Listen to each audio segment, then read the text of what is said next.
बिना देरी की शुरुआत करते हैं बुलेटिन की। सीएम शिवराज सिंह चौहान कोरोना संकट काल में समूचे सूबे के हालात पर नजर बनाए हुए हैं। उपचार व्यवस्थाओं के साथ कोरोना संक्रमण चेन रोकने के हर संभव प्रयास जारी हैं। तो साथ ही सीएम शिवराज सिंह चौहान को गांव, घर, कस्बों के मजदूरों व श्रमिकों तथा वनांचल के आदिवासी भाइयों का भी पूरा ख्याल है। 3 महीनों का राशन निःशुल्क प्रदान किया जा चुका है, तो रोजगार गारंटी योजना व तेंदुपत्ता संग्रहण के जरिए रोजगार व्यवस्था भी जारी रखी गई।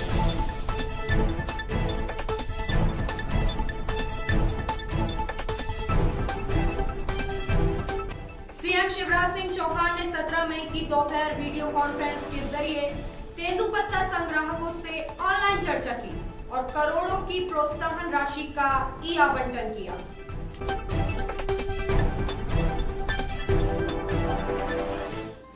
कोरोना को पराजित करने में दवा और उपचार व्यवस्था से ज्यादा मरीज का हौसला और आत्मविश्वास काम आया है। निडर होकर संयम और चिकित्सक के परामर्श से 62 वर्ष के बुजुर्ग धीरेन्द्र, जो कि 60% संक्रमित थे, उन्होंने मात्र 23 दिनों में कोरोना को पराजित किया है।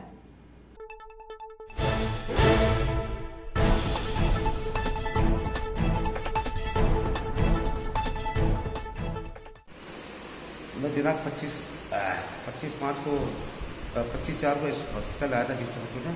मुझे सांस लेने में तकलीफ हो रही थी। मेरा ऑक्सीजन का लेवल था 60, तो सांस लेने में तकलीफ हो रही थी और सांस लेने में बहुत ज़्यादा तकलीफ हो रही थी। कोरोना की जांच कराई तो उसमें रिपोर्ट क्या आया आपका? रिपोर्ट पॉजिटिव आया। पॉजिटिव आया। आपने सीटी स्कैन करवाया? सीटी स्कैन करवाया। उसमें स्कोर कितना आया? 20% आया। 20% आया। मुझे चिकित्सक महोदय द्वारा ट्रीटमेंट किया गया, मेरा मनोबल बढ़ाया गया, मेरा हौसला बढ़ाया गया, मेरे साथ बहुत रिस्पेक्टफुल व्यवहार किया गया। इसी प्रकार की कोई अभिज्ञता नहीं कही जिला अस्पताल। तत्काल जिला अस्पताल आना चाहिए, आपको इधर उधर में जाकर तत्काल जिला अस्पताल आना चाहिए, अपना उपचार सुचारू रूप से करना चाहिए और डॉक्टरों महोदय द्वारा जो दिशा निर्देश दिए जाते हैं उनका अक्षरश पालन करना चाहिए। मैं डिस्ट्रिक्ट हॉस्पिटल के पूरा मेडिकल स्टाफ का बहुत बहुत धन्यवाद देता हूँ। सिंगोड़ी के पांजरा गांव में कुएं की खुदाई के दौरान बड़े बड़े अस्थि अवशेष मिलने से मजदूर और गांव वाले आश्चर्यचकित थे। खुदाई के दौरान हड्डियां मिलना नई बात नहीं, लेकिन जब विशाल दांत मिला तो खबर नवीसों तक बात पहुंची। पांजरा के प्रीतम पटेल के खेत में कुएं की खुदाई का काम जारी था। 30 से 35 फीट के बाद हड्डियों के टुकड़े मिलना शुरू हुए थे। धीरे धीरे मजदूरों ने पाया कि ये अस्थि पंजर सामान्य जीव के नहीं, बल्कि किसी बड़े विशालकाय जीव। खासकर विशाल दांत देखकर तो ऐसा लगता है जैसे कभी सैकड़ों वर्ष पहले इस क्षेत्र में भी डायनासोर या विशाल आदि मानव का अस्तित्व रहा होगा। क्षेत्र के जागरूक पत्रकार राजकुमार सोनी एवं साथी पत्रकारों ने इस घटना के बारे में प्रशासन को सूचित किया है। खुदाई के दौरान हड्डियां मिली हैं कुछ। कितने फुट नीचे गहराई में मिली आपको? 35-40 फीट। 35 से 40 फुट। कितने दिन की खुदाई के बाद आपको मिला? ये खुदाई मतलब अपनी चली है 1 महीने करीब। उसके बाद आपको कुछ हड्डियां मिलना चालू हुई? जी। कितने मात्रा में मिली होगी आपको? अब मिल रही थी, जैसे रोज खुदाई के दौरान भी 8, 10, 20 ऐसे निकल रहे थे। बाकी क्या फेंकते जा रहे थे? आपको समझ नहीं पाया? फेंकते जा रहे थे, समझ नहीं पाया। वो जब दांत वात निकलने लगे तब समझ में आया यार इनको रख के रखे। लॉकडाउन के दौरान शुरुआत से अब तक लगातार भोजन वितरण का लालबाग के युवाओं ने जरूरतमंदों के दिल में जगह बनाई है। शहर के हर चिन्हित इलाके में गरीब, असहाय, जरूरतमंद लालबाग श्री आदिशक्ति दुर्गा पीठ और श्री राम भक्त हनुमान मंदिर सेवा समिति के युवाओं के लिए सगे रिश्तों से बढ़कर है।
आदिशक्ति दुर्गा पीठ एवं श्री राम भक्त हनुमान मंदिर समिति विगत 43 दिनों से शहर में ज़रूरतमंद और अस्पताल में मरीजों के परिवार के लिए भोजन की व्यवस्था कर रही है।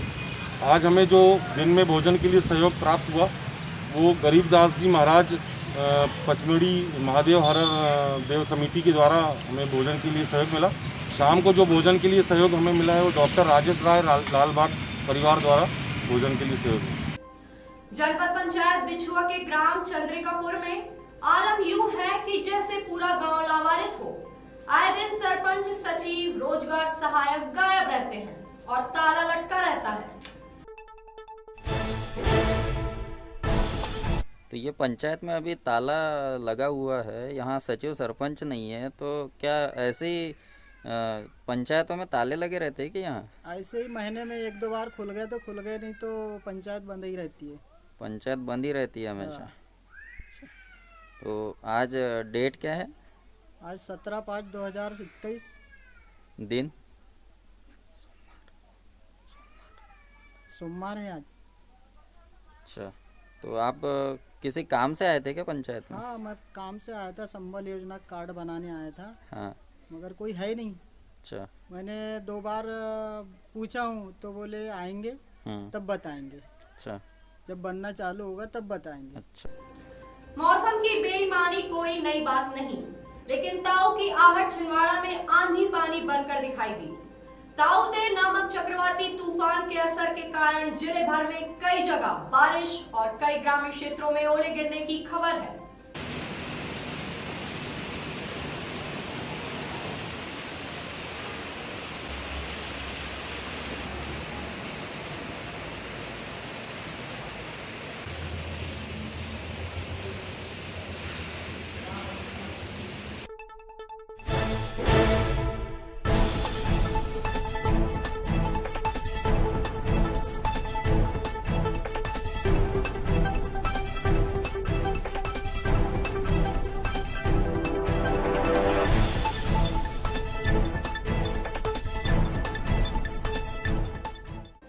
ओबीसी एससी एसटी संयुक्त मोर्चा द्वारा 17 मई का समूचा दिन समाज सेवा एवं जरूरतमंदों के नाम किया। संगठन सदस्यों ने वृद्धाश्रम में फल वितरित किए, जिला अस्पताल में रक्तदान कर पीड़ित मानवता की सेवा का संकल्प लिया। संगठन द्वारा कोरोना वॉरियर्स को मास्क तथा सैनिटाइजर भी वितरित किए गए।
जिले में अतिवर्षा और बाढ़ की स्थिति से निपटने के लिए पूर्व तैयारी के संबंध में बैठक का आयोजन किया गया। यह बैठक वीडियो कॉन्फ्रेंस के माध्यम से की गई, जिसमें अनुभाग व तहसील स्तर के अधिकारी शामिल हुए। जिला स्तर के अधिकारियों ने कलेक्ट्रेट सभा कक्ष में उपस्थित रहकर विगत वर्षों के अनुभव के आधार पर तैयारियों की समीक्षा चर्चा की।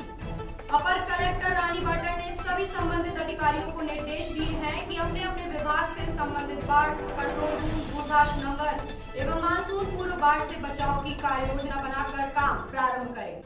कोरोना से निपटने में फेबिफ्लू और रेमडेसिविर इंजेक्शन का इस्तेमाल सफल तो हुआ, लेकिन स्टेरॉइड के प्रयोग के बाद ठीक हुए मरीज अब एक नई परेशानी से जूझ रहे हैं। यह परेशानी है ब्लैक फंगस। कौन है वो? पता नहीं कौन है। पीछे देखो, पीछे।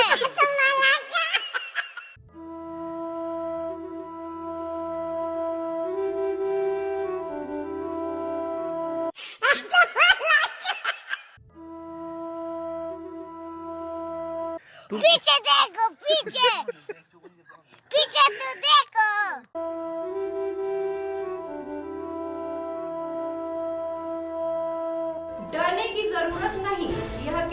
इम्यूनिटी कम होने के कारण हावी होने वाला फंगस है।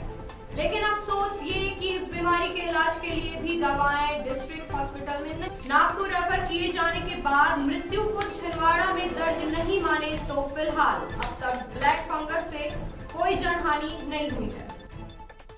खबरें आ रही हैं कि 2 लोगों के संक्रमित होने की पुष्टि की गई है, तो क्या मतलब और लोगों के संक्रमित होने की जानकारी या फिर इसमें टेस्ट बढ़ाने चाहिए, क्या कुछ कहना है आपका? देखिए क्या है, ये सभी लोग जानते हैं कि ब्लैक फंगस अब ये एक नया तरह का एक फंगस जो है ये स्प्रेड हो रहा है, जो कि कोविड के साथ साथ में देखने को आ रहा है। उसका कारण ये है कि इस समय जब ट्रीटमेंट के दौरान भी कभी कभी ये दिक्कतें खड़ी हो रही कि शुगर लेवल का बढ़ा हुआ रहे या फिर इस बीमारी में जो स्टेरॉइड वगैरह यूज़ किए जा रहे हैं उससे जो है शुगर लेवल बढ़ता है, उसकी वजह से जो है इसमें फंगस के होने की बड़ी बहुत ज़्यादा संभावना रहती है।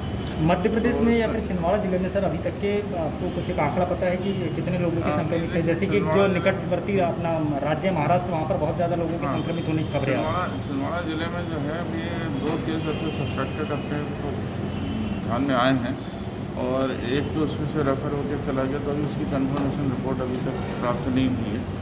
तो फिर भी अब ये बचाव के लिए जो भी संभव है उसका क्योंकि अलग से कुछ खास ऐसा वो नहीं है, लेकिन सभी चिकित्सकों को निर्देश दे दिए गए हैं कि इन चीज़ों पर ध्यान रखें, खासतौर पर स्टेरॉइड वगैरह का जो यूज़ है वो बहुत लिमिट में करें, बहुत आवश्यक हो तभी उसका उपयोग करें और सावधानी रखें। और ऐसे केस अगर डिटेक्ट होते तो बहुत जल्दी उनको डिटेक्ट करके उनको भेजा जाना है। सभी मेडिकल कॉलेज वगैरह में जो है इसकी व्यवस्था कर ली गई। अभी छिंदवाड़ा में अगर इस तरह के कोई संक्रमित मरीज पाए जाते हैं तो प्रथम दृष्टया उपचार के लिए अपने पास क्या है सर, मतलब छिंदवाड़ा में लोग कैसे उपचार करें? अभी तक मेडिसिन इसकी प्राप्त करने की कोशिश की जा रही है, अगर व्यवस्था हुई तो ये मेडिकल कॉलेज लेवल पे होगी, अन्यथा अभी जो है जो जिनको उपलब्ध कराई गई है इसमें अभी जो है जबलपुर को मिली है। तो कोई एक संदेश देना चाहते हैं आप शहरवासियों को, जिले वासियों को कि इस बीमारी से रोकथाम के लिए उनको क्या उपाय लेने चाहिए? नहीं, निश्चित रूप से यह है इस बीमारी से रोकथाम के लिए तो जो भी शुगर वाले जो पेशेंट हैं खास तौर पर, तो ये लोग ज़रूर अपनी सावधानी रखें कि जिनको पहले से ही डायबिटीज़ है वो उनका शुगर लेवल जो है वो रिपीटेड चेक कराते रहें कि बढ़ा हुआ ना रहे पहले से, क्योंकि कोरोना कभी भी हो जाने की संभावना रहती है। जो पहले से डायबिटीज है उनमें कोरोना होने की भी संभावना और ऐसे मरीजों में ब्लैक फंगस होने की भी संभावना ज़्यादा है। जिले में कोरोना से भी ज्यादा खतरनाक वायरस वर्षों पहले से सक्रिय है। पहले सूदखोर नाम था और अब इस वायरस को प्राइवेट फाइनेंस कंपनी के नाम से जाना जाता है। इस बीमारी में एक बार शिकार होने के बाद कई मरीज आत्महत्या तक कर चुके हैं और कई सड़क पर आ चुके हैं। अनायास अचानक अननोन नंबर से आपका फोन घनघना उठता है।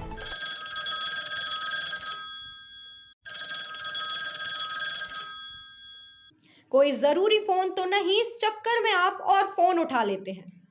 कई बार तो सोते समय फोन की घंटी से उठकर, तो कई बार ड्राइविंग के दौरान हम फोन उठाते हैं। लेकिन फोन उठाने के बाद मीठे सुर में प्रलोभन की कहानी शुरू होती है। आप फला जी बोल रहे हैं। इस मीठी सी आवाज में अपना नाम सुनकर आपका गुस्सा थोड़ा नरम पड़ जाता है। फिर सामने वाली मीठी आवाज अपनी कंपनी का नाम बताकर प्रलोभन का जाल हल्के से उछालती है। आपको लोन तो नहीं चाहिए ना? हमारी कंपनी 0% में बिना एस्टेब्लिशमेंट चार्ज के लोन दे रही है। बस यहाँ जो फंस गया वो फंस गया। जिले में प्राइवेट फाइनेंस कंपनियों का मकर जाल फैला हुआ है। इस मक्कार मकर जाल का शिकार हुए हैं मासूम ग्रामीण किसान और स्वरोजगार में बढ़ने को आतुर महिलाएं। लोन तो मिला, लेकिन फिर शुरू होता है वसूली का क्रूर खेल, जिसमें एक दिन की देरी पर 700 से 800 तक की वसूली लेट चार्ज के नाम पर वसूलने कंपनी के गुंडे आपको बार बार फोन करते हैं। लेट होने पर गाली गलौज वाली भाषा और फिर आपके घर तक पहुंच जाते हैं। पीड़ित और शोषण के शिकारों की संख्या छिंदवाड़ा शहर में ही हजारों में होगी, लेकिन बेइज्जती के डर से लोग पीड़ा बताते भी नहीं। इसी तरह पुलिस प्रशासन को भी बहाना मिल जाता है कि हमारे पास कोई शिकायत दर्ज कराएगा तो हम कार्रवाई जरूर करेंगे ना। तो लीजिए, अब आ गया है कार्रवाई का मौका। स्व सहायता समूह की महिलाओं ने की है शिकायत कि उन्हें प्राइवेट फाइनेंसर परेशान कर रहे हैं। सर, आज हम लोग कलेक्टर साहब को ज्ञापन देने के लिए आए हैं। जो माइक्रो फाइनेंस कंपनी द्वारा एवं बैंकों द्वारा जो स्वसहायता समूह में महिलाओं को लोन दिए जाता है, सर हम लोग कंटिन्यू लोन की किस्त पटा रहे थे, लेकिन अभी लॉकडाउन के कारण हम लोग किस्त नहीं पटा पा रहे, क्योंकि सभी घरेलू महिला इसमें तो कामकाजी महिला जो जुड़ी है, जो अपने बिजनेस के लिए लोन लेती है, और लोन की किस्त हम लोग जब पटा नहीं पा रहे तो उन लोग हमारे पर आके प्रेशर डाल रहे हैं। कुछ कंपनियाँ सर कुछ तो सहयोग कर रही है, लेकिन एक कंपनी है BSS फाइनेंस कंपनी, तो वो उनके जो कर्मचारी आकर बहुत ज़्यादा प्रेशर डाल रहे हैं कि यदि आपने किस्त जमा नहीं किए तो आपको एक हफ्ते का 250 रुपये ब्याज लगेगा, आपका ड्यू चढ़ जाएगा। तो सर हम कलेक्टर साहब को ये कहना चाह रहे हैं कि हम महिलाओं की मदद करें और हमें 3 महीने का कम से कम 3 महीने का वो राहत दिलवाएं और जो ब्याज में है वो छूट दिलवाएं। हम किस्त कंटिन्यू पटाएंगे, लॉकडाउन खुल जाएगा, हम लोग का व्यवसाय चालू हो जाएगा, हम वैसे ही कंटिन्यू में किस्त पटाना चालू कर देंगे। सर वो प्रेशर डालते हैं और बदतमीजी से बात करते हैं आके। किस्त पड़े सर 1 हफ्ते पटा देंगे, 2 हफ्ते, बाकी कहाँ से लेके आएंगे। हम बोल रहे कि जैसे हमारा बिजनेस चालू हो जाएगा हम लोग किस्त पटा देंगे, तो बोलते नहीं यदि आप पटाएंगे नहीं तो आपका ब्याज ज़्यादा लगेगा, आपका ड्यू चढ़ जाएगा। तो सर हम शासन प्रशासन से निवेदन करते हैं कि हमको इसमें राहत दिलाइए। बुलेटिन का सिलसिला यहाँ थमेगा नहीं, हर खबर से हम करते रहेंगे आपको अपडेट। जाने से पहले आपसे अपील है कि मास्क जरूर पहने, सोशल डिस्टेंसिंग का पालन करें और अपने हाथों को बार बार सैनिटाइज करना ना भूलें। इसी के साथ हमें और हमारी VS न्यूज टीम को दीजिए इजाजत। नमस्कार।